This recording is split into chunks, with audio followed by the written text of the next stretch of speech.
এই যে আমাদের গাজীপুর শ্রীপুরে মাউনের এক ঘটনা কয়েকদিন আগে ফেসবুকের মধ্যে ভাইরাল হয়েছিল।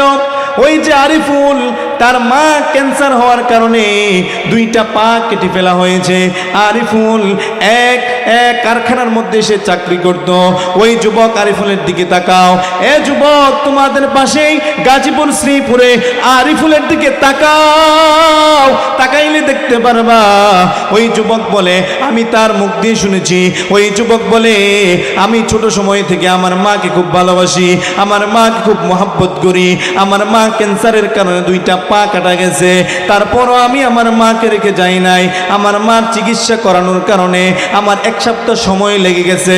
এই জন্য আমি যখন এক সপ্তাহ পরে আমি যখন আমার অফিসের মধ্যে যাই, যাওয়ার পরে আমাকে অফিস থেকে রিজাইন করে আমাকে চলে আসতে হয়েছে। তারপরও আমি আরিফুল আমার মার খেদমত আমি ছাড়ি নাই।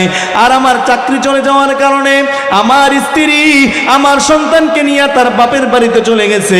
আমার স্ত্রী আর সন্তানকে নিয়ে সে আমাকে ছেড়ে চলে গেছে। আজকে আমার টাকা নাই বলে আমার স্ত্রীও চলে গেছে, কিন্তু আমার একটা ইচ্ছা, আমার যদি সবকিছু চলে যায় তারপরও আমি আরিফুল আমি আমার মার খেদমত করা আমি ছাড়ব না। আরে